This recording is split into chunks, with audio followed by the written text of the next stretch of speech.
Bismillahirrahmanirrahim. Assalamualaikum warahmatullahi wabarakatuh.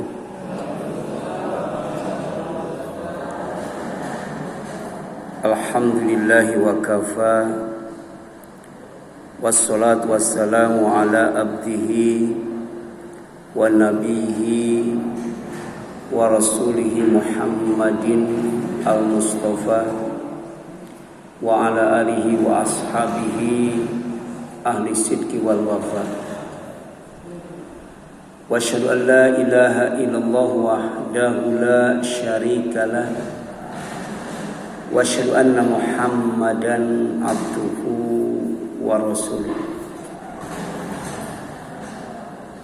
Amma ba'd, faqala Allah ta'ala fi kitabihil karim, a'udzu billahi minasyaitonir rajim.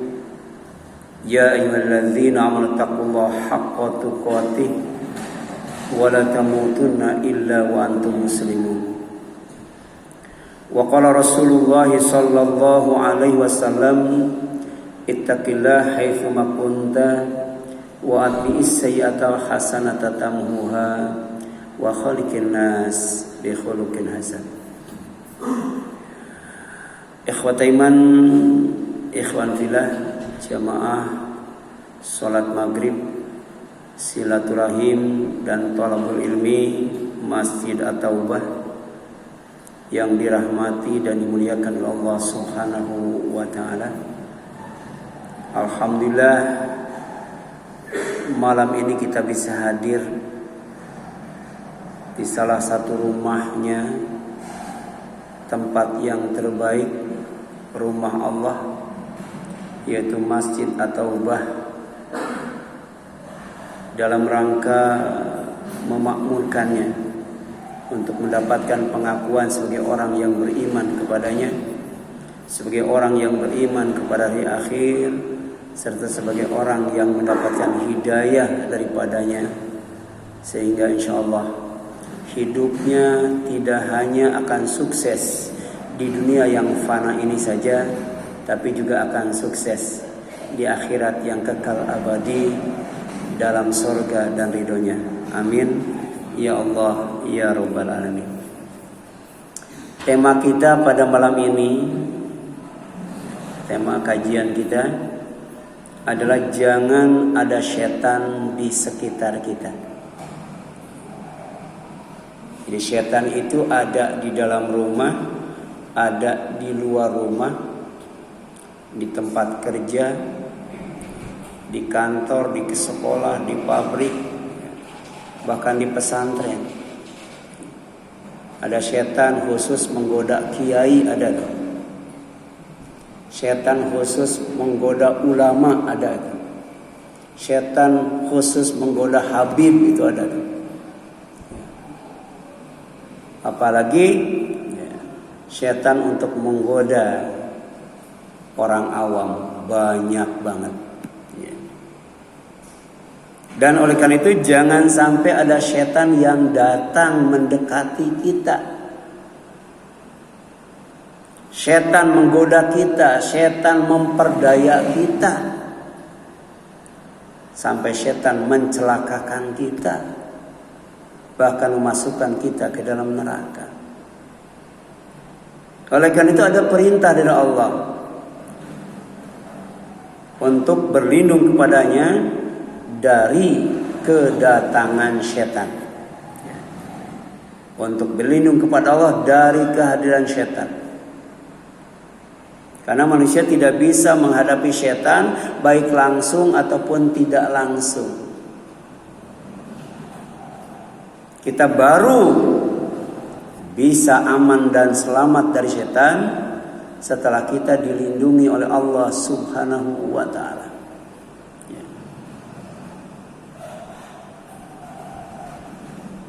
Wakul,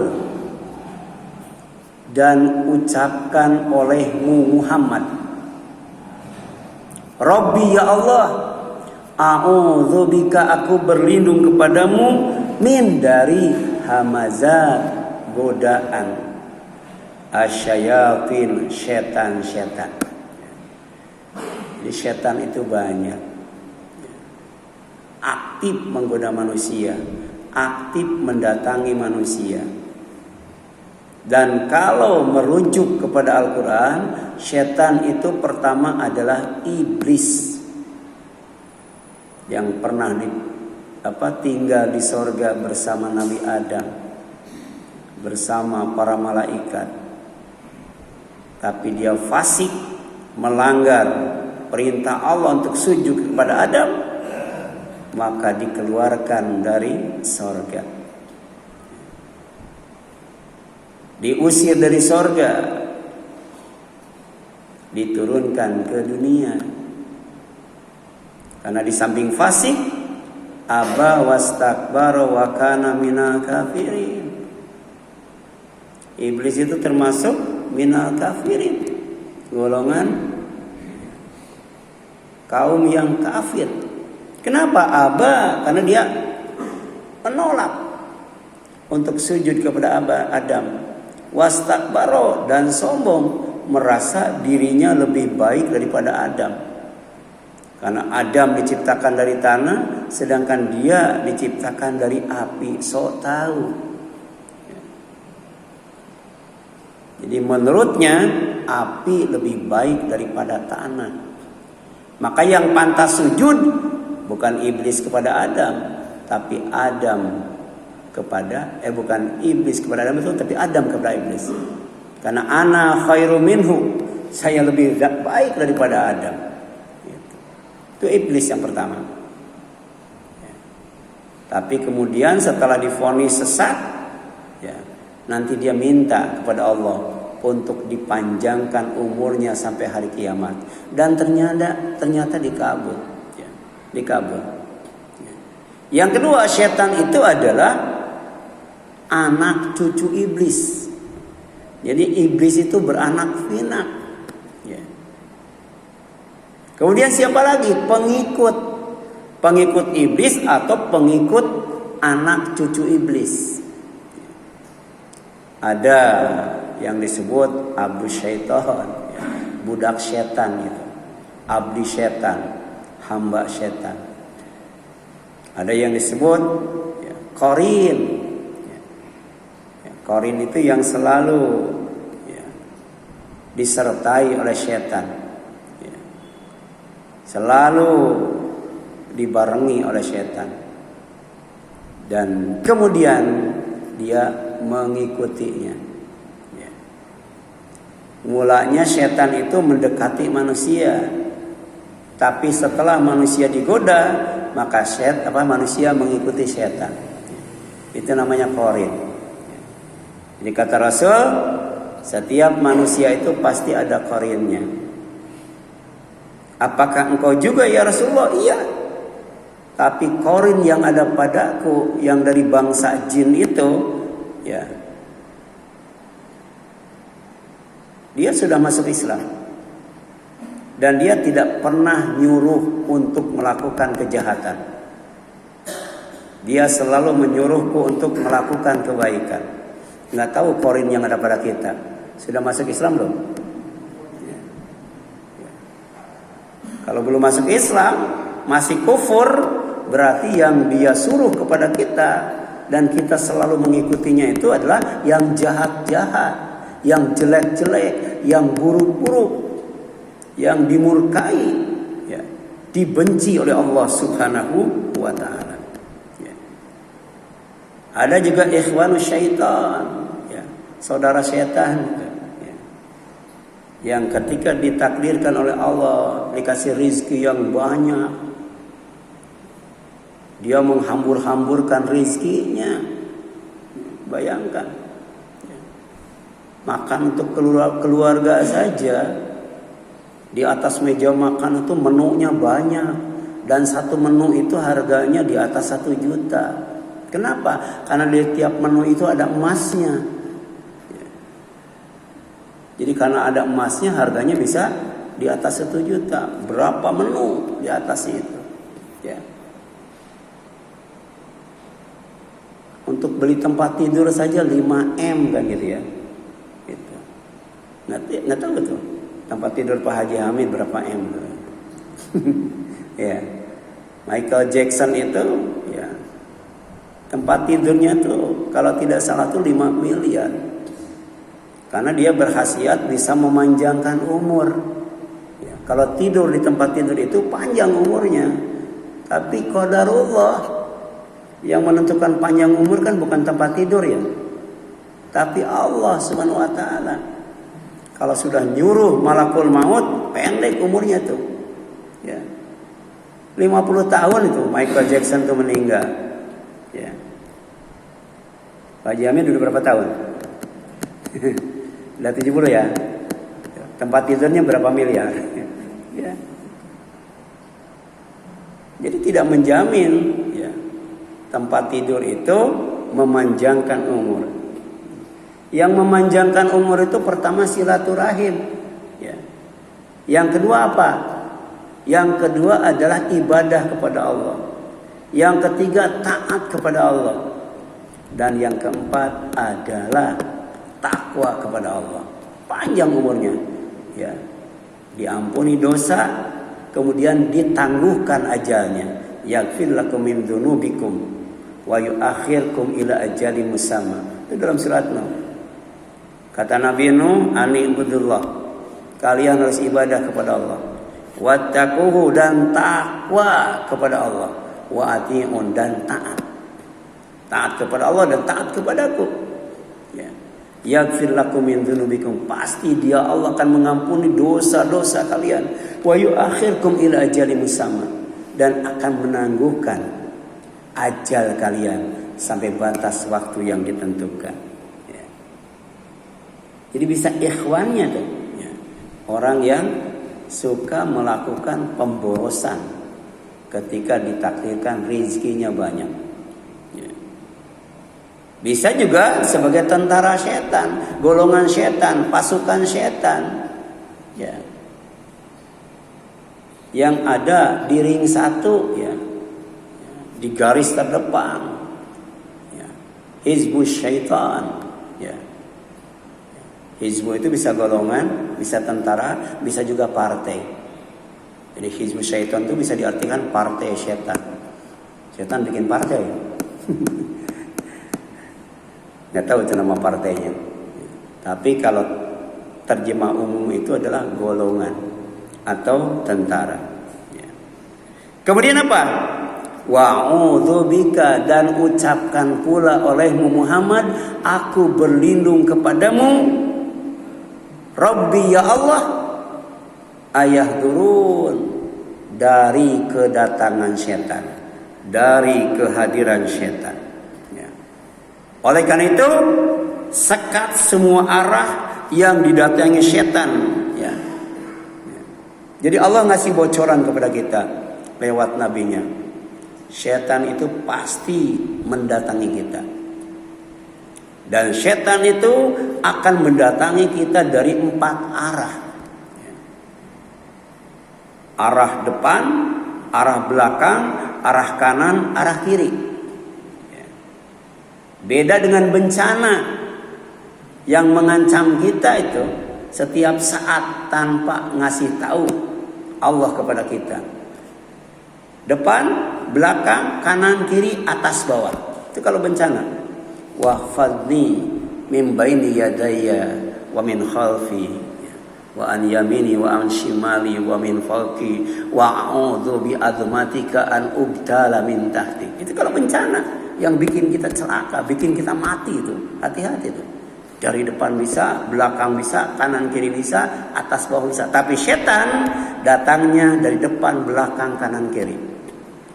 Makanya kata Syekh Utsaimin, cara agar kita aman dan selamat ketika didatangi setan adalah pertama dengan melejit ke atas. Karena sudah dikepung oleh setan, melejit ke atas. Dengan apa? Pertama dengan berdoa. Berdoa. Ya. Karena doa itu ya, naik ke atas itu. Ya. Yang kedua dengan ibadah dan amal saleh. Ibadah dan amal saleh juga naik ke atas. Dengan ilmu ketika berdoa, beribadah dan beramal saleh, insya Allah Ya, kita akan aman dan selamat dari godaan setan ketika setan itu datang dari 4 arah. Melejit ke atas atau menukik ke bawah kalau mau selamat. Dengan cara apa? Dengan cara memperbanyak sujud dan memperbanyak doa ketika sujud. Karena sujud itu ungkapan rendah diri di hadapan Allah. Sedangkan ruku ungkapan rendah hati di hadapan sesama manusia. Sampai kepala sama punggung itu nggak boleh. Ya, kepala lebih tinggi atau punggung lebih tinggi. Jadi antara rakyat dan pejabat itu sama itu di hadapan Allah. Ya. Gitu. Jarak yang paling dekat antara Allah dengan hambanya ketika sujud. Ya. Makanya ketika ada pembantu yang selalu menyiapkan kebutuhan wudhu Rasul dan kebutuhan sehari-hari Rasul yang berkaitan dengan air, kemudian dipanggil Rasul, silakan kamu minta upah apa, berapa. Kata pembantu itu, saya tidak ingin apa-apa, saya cuma ingin bisa menemani engkau di sorga.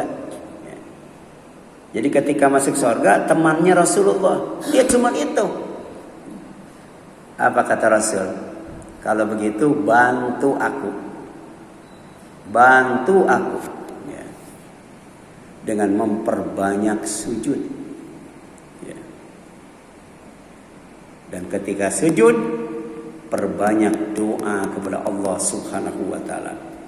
Karena jarak kita dengan Allah sangat dekat. Itulah cara supaya aman dan selamat dari godaan setan ketika hadir, ya, datang kepada kita. Melejit ke atas dengan doa, ibadah dan amal soleh yang dilandaskan ilmu, ya, dilandaskan iman, ya, kemudian menukik ke bawah dengan sujud dan doa. Di sini jelaskan, qala iblis laknatullah, atau raja setan itu berkata, fabima agwaitani la'aqudanna lahum siratakal mustaqim. Maka karena engkau telah memvonis aku sebagai yang sesat, aku pasti benar-benar akan duduk, tidak beranjak. Ya. Jadi ada qa'ada, ada jalasa. Qa'ada itu duduk, tetap tidak beranjak dari tempat duduk. Ya. Bahasa Betawinya apa? Apa Pak?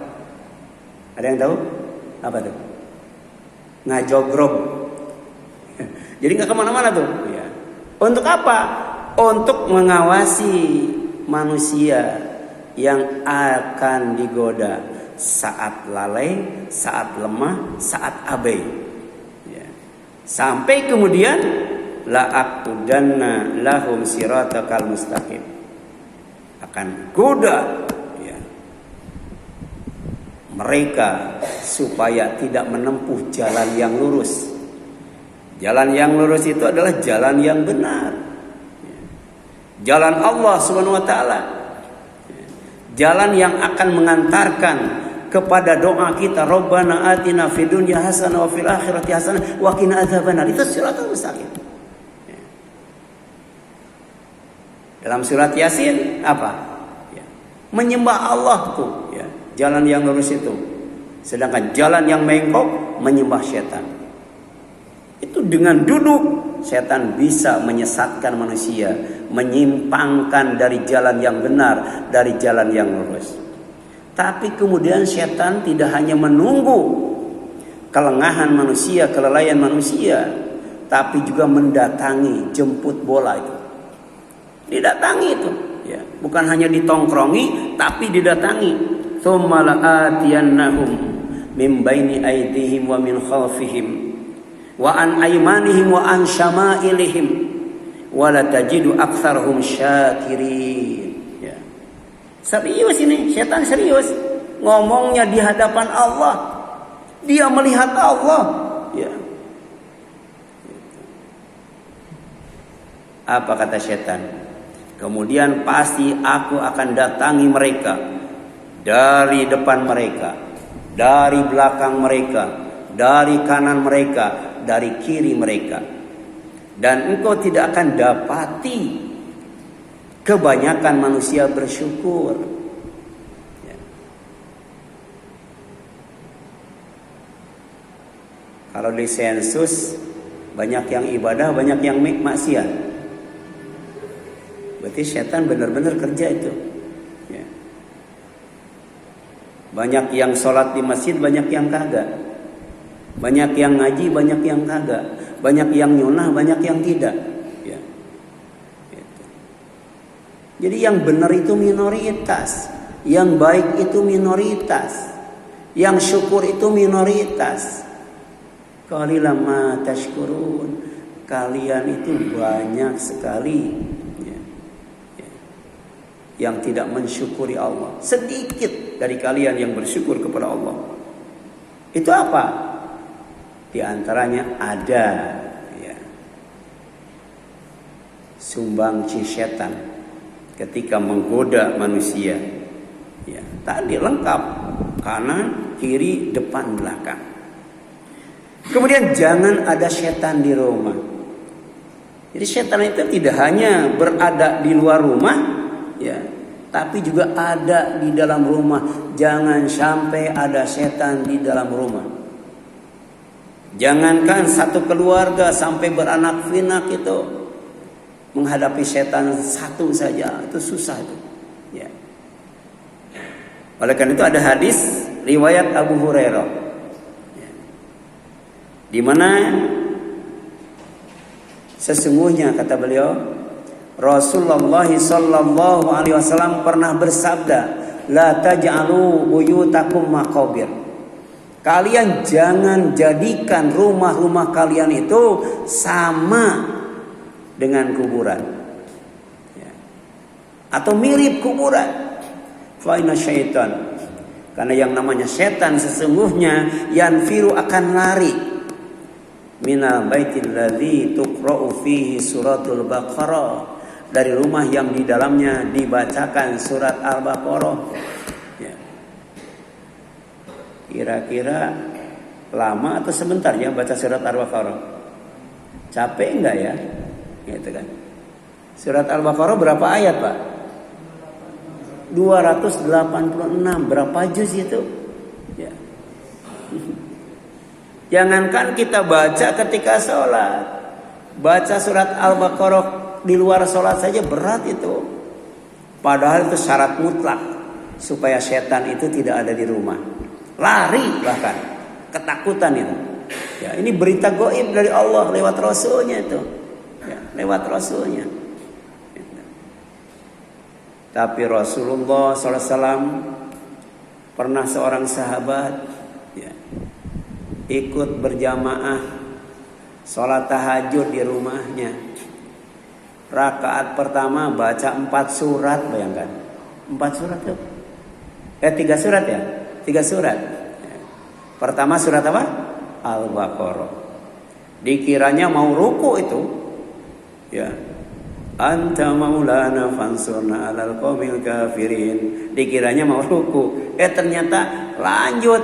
Ya, surat apa? Surat An-Nisa itu. Ya. Selesai surat An-Nisa dikiranya mau ruku. Lanjut lagi surat Ali Imran. Coba berapa ratus ayat itu. Ya. Wajar kalau kakinya bengkak-bengkak. Karena kelamaan apa? Berdiri. Kalau kita ya, bengkak-bengkak kelamaan apa? Kelamaan biri-biri ya. Bukan berdiri, biri-biri ya. Ya. Kemudian yang selanjutnya, jangan didekati setan saat akan tidur. Ya. Lagi-lagi ini informasi penting dari Rasul Nabi Muhammad SAW.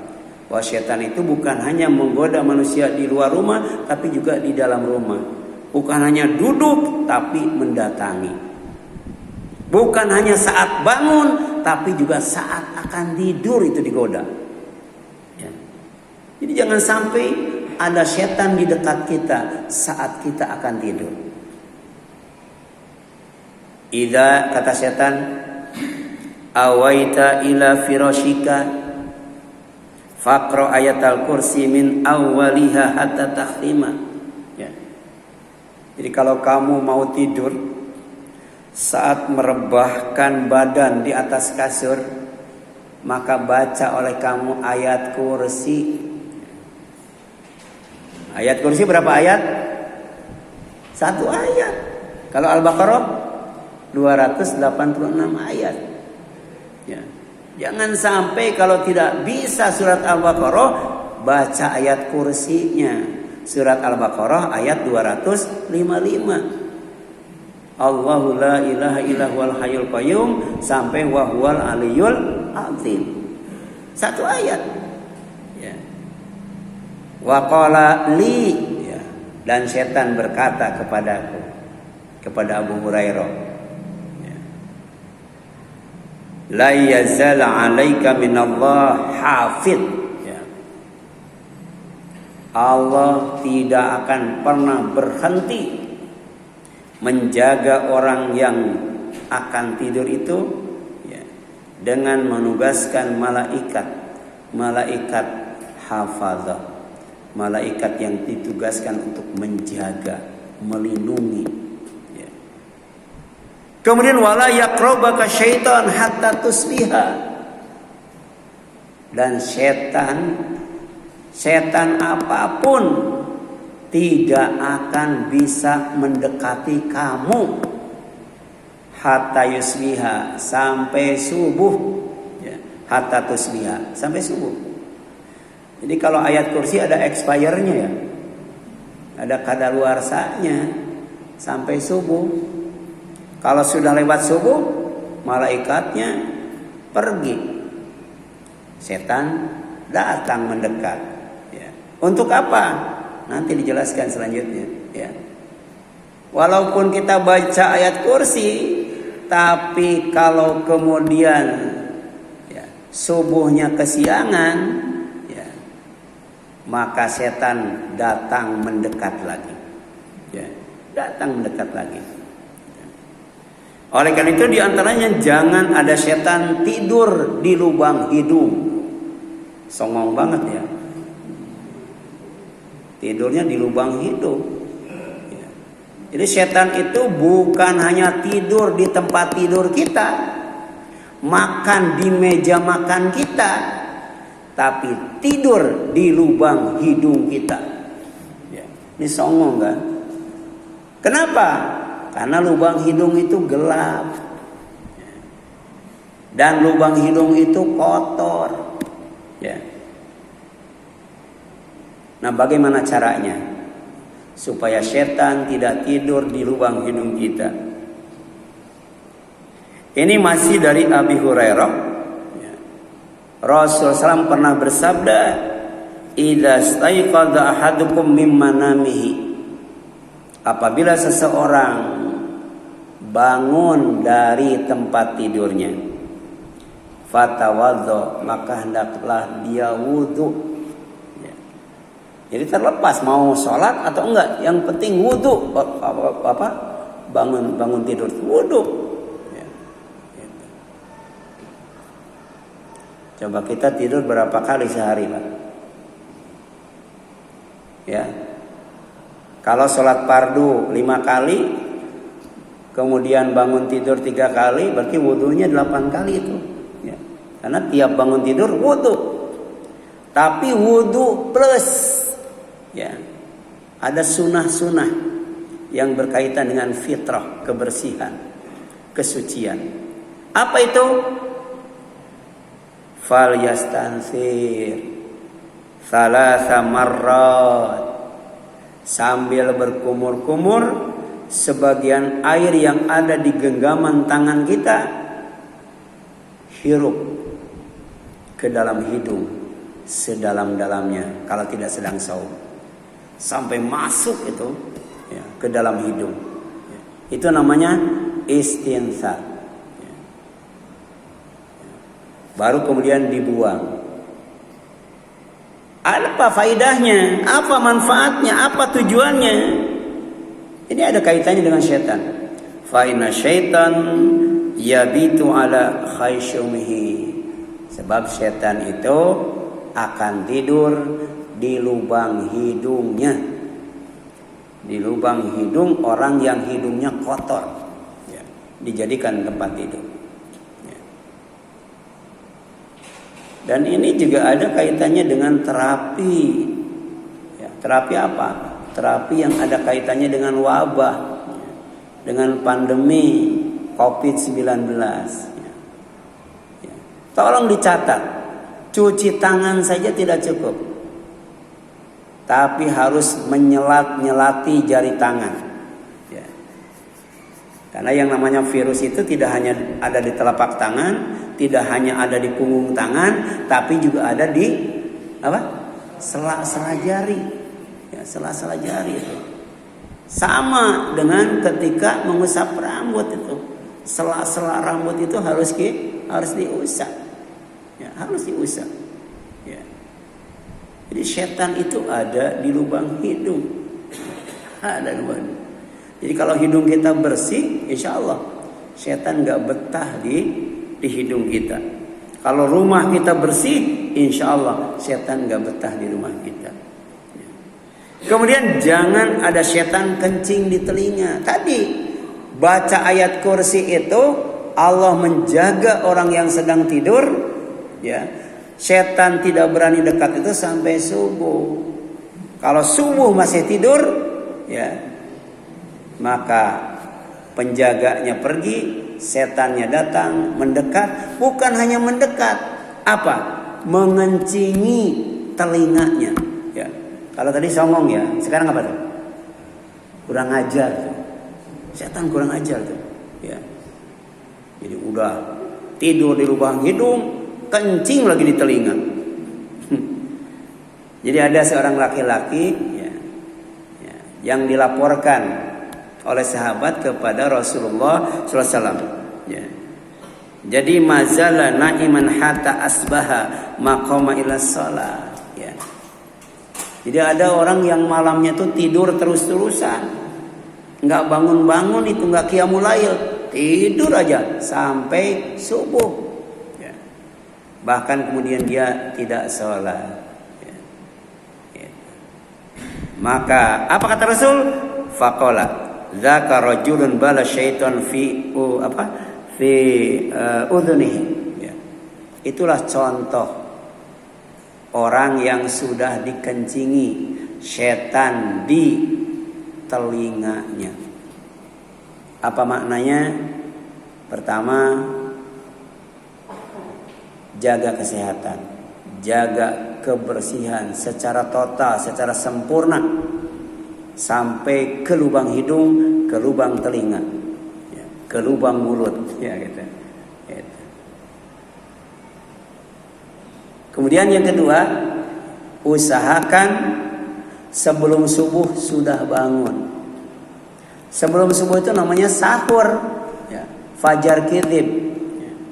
Gunakan untuk makan sahur. Kalau mau saum, gunakan untuk istighfar. Jadi beberapa menit menjelang azan itu namanya waktu sahur, ya. Gunakan untuk istighfar.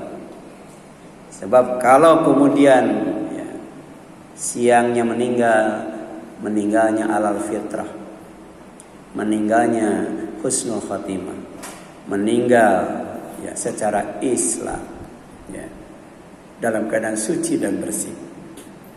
Kemudian yang terakhir, ya, jangan dikuasai setan saat tidur, ya. Didekati setan, ya, kemudian dikuasai. Jadi tidur kita tuh dikuasai sampai mimpi kita tuh bukan mimpi yang menyenangkan, bukan mimpi yang indah, tapi mimpi buruk, mimpi yang menakutkan. Ya. Itu setan. Ya. Jadi berapa kali kita mimpi buruk, berapa kali kita mimpi yang menakutkan. Itu artinya setan bukan hanya dekat, ya, di tempat tidur kita, tapi juga menguasai tidur kita. Ini hadisnya masih dari Abu Hurairah. Ya. Rasul SAW pernah menjelaskan setan itu kalau orang sudah tidur, maka kemudian diikat tengkuknya sebanyak 3 kali. Setiap kali mengikat tengkuknya, setan berkata, alaika lailun tawilun. Malam itu masih panjang, silahkan tidur lagi. Ya. Jadi ketika diikatnya tidak terasa. Dan kita tidak tahu bagaimana cara mengikatnya dan dengan apa diikatnya. Tapi asarnya, pengaruhnya, dampaknya itu terasa. Ya. Jadi jam 11 kita bangun. Sebenarnya bukan bangun itu, dibangunkan oleh Allah. Ya. Tapi kemudian kata sekarang, alaika lailun tawilun farqud. Malam masih panjang untukmu. Ya, tidurlah. Tidur lagi. Bangun, tidur lagi. Bangun, tidur lagi. Nah, itu madhabnya Masyurib itu. Ya. Bangun tidur, bangun tidur. Ya. Tapi kalau kita kemudian ketika dibangunkan oleh Allah pada malam pertama kali, kemudian kita bangun, berzikir kepada Allah, mengambil air wudhu, kemudian sholat. Kata Rasul, kubilat sholatuhu. Pasti sholatnya itu diterima oleh Allah. Ya. Mau nggak sholat tahajud diterima? Sholat tahajud itu kan ngantuk ya, malas tuh. Tapi kalau kita kemudian pas dibangunkan oleh Allah langsung berzikir, ngambil air wudhu, kemudian sholat tahajud, kubilat sholatuhu, pasti sholatnya diterima. Nah, kata Rasulullah SAW, kalau orang itu bangun, ya, kemudian berzikir kepada Allah, maka ikatan yang pertama itu lepas. Kalau kemudian dia mengambil air wudhu, ikatan yang kedua lepas. Kalau dia kemudian sholat malam, maka ikatan yang ketiga lepas. Dan kalau itu dilakukan secara rutin, secara dawam dan istiqomah, Allah akan ngasih 2 kebaikan. Yang pertama, nasyitan. Allah kasih pribadi ya, yang rajin itu. Ya. Yang kedua apa? Thayyiban nafsi. Allah kasih jiwa yang bersih, hati yang suci. Ya. Tidak akan hasud, iri, dengki, benci, dendam dan sebagainya, sombong dan sebagainya. Tapi kalau tidak, ya bangun tidur lagi, bangun tidur lagi, bangun tidur lagi, tidak zikir, tidak wudhu, tidak sholat, Allah kasih 2 keburukan. Yang pertama adalah sifat malas itu. Dan yang kedua, khabisan nafsi, pribadi yang jelek.